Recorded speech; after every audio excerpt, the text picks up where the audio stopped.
I'm going to listen to James Blake and Lil Yachty, Bad Cameo. Lil Yachty last year released the best album by some considerable distance in Let's Start Here. So I was interested to see what he would sound like with James Blake, who I sort of know but don't know.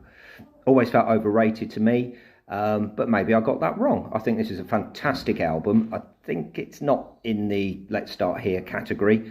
You know, it's not a 10 out of 10, but it's certainly a very, very solid 8 out of 10. Enjoy. Track 2 in grey, more mellowness. I do feel this album takes a little bit long to take off. It is in this track that it takes off, but the first 3.5 minutes are pretty slow, and you're just thinking, have we got a ploddy album here? But you shouldn't worry, and you shouldn't leave it, because the second half of this song, when you first hear that first beat and you first hear that first bass spin, you know, that's why I love Lil Yachty. It's just proper. That's what this is. James' voice sounds really good in this. As I say, never been a huge fan, but I get him from listening to this, and it sounds ace. 8 out of 10. Track 3, Midnight. I think you can really separate this album, or even sometimes the songs, into which is James Blake and which is Lil Yachty. And I think the first 3 minutes of this are James Blake singing nicely in his mellow way. But then when that keyboard kicks in, you can tell Lil Yachty's influence. And to me, the first half of this song is a 6 out of 10, the second half of it is a 9 out of 10. So I'm going to have to meet in the middle at 7 out of 10. Not a massive highlight for me. I just wish it all sounded like the last minute. Track 4. Woo! Oh, woo. Now we're off. This is where the album absolutely takes off for me. Best track on the album. It's as good enough to be on Let's Start Here, the last Lil Yachty album. So deep, so clever, such good samples, such a good noise. Loving James' work on this as well. Really understand the chemistry between the two and how they complement each other. There's a brilliant breakdown in it. It's spine tingling, it's hairs standing up on your arms. It's just unmissable. An absolute stormer. 10 out of 10, easy 10 out of 10, that one. Cracker. Track 5, Bad Cameo, the title track. You can feel that they were quite excited by this track, making it the title track, etc. But me, less so. I mean, it's far from bad, but after the genius that was Woo, I just don't want more mellow. I want more of that slightly more banging stuff. And even if it is beautiful mellow, this album's just got too much of that, a little bit. 6 out of 10. Track 6, Missing Man.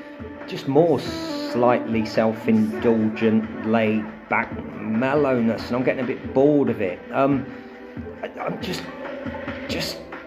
you know, give me the last minute of every track. Like this track, the build-up's just, come on, and then it comes and it's lovely, but it only lasts a minute. You know, step it up a bit, guys. I need a little bit more. I'm not going to say boring, but I'm getting a little bit bored. 6 out of 10. Track 7, Twice. Thank goodness for that. A proper beat. I say proper, it's a very messy beat actually. It's quite a messy song, but all in the right way. I like a bit of mess now and again, doesn't do you any harm. This album feels like a side project, and this track feels a little bit like a side project, and there's nothing wrong with that. A little bit of experimental, trying to do something different. And actually at the end of this track it's the other way around. It gets more mellow at the end rather than at the beginning, and it's probably even better when it does that, because there's still a beat, there's still something going on. Lovely outro spoken by my mate Lil Yachty. Good in that. 8 out of 10. Track 8, Transform Me. Just spotted us on Motown Records. That's cool. I'd like to be on Motown Records. Very unlikely.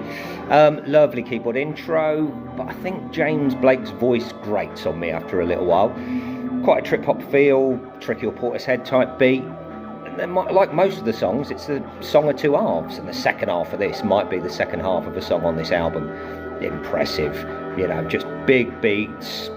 I just wish the more of the album was like this. I wish more of the album was Lil Yachty and not James Blake, if I'm being honest.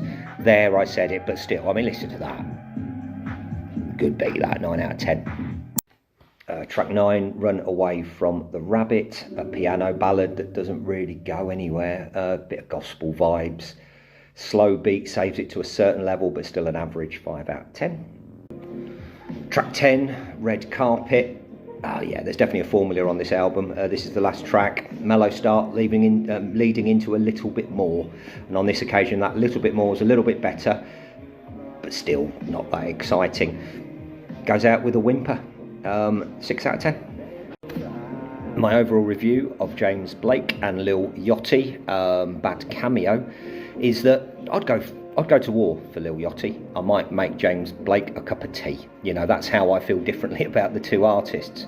And I think James Blake had the lead. It was a sort of 70-30 James Blake, and I wish it was the other way around. I wish Lil Yachty had more influence. If Lil Yachty albums were Quentin Tarantino movies, then Let's Start Here is Pulp Fiction, and this is Jackie Brown. Nice to go back to now and again, but certainly not a classic that's going to have YouTube videos written all about it over the next decades or so. I wish most of the tracks started after 3 minutes, because it's just mellow, mellow, mellow, bang, there's something there, and then it's finished. Just listen to Let's Start Here. 8 out of 10. Well worth your time.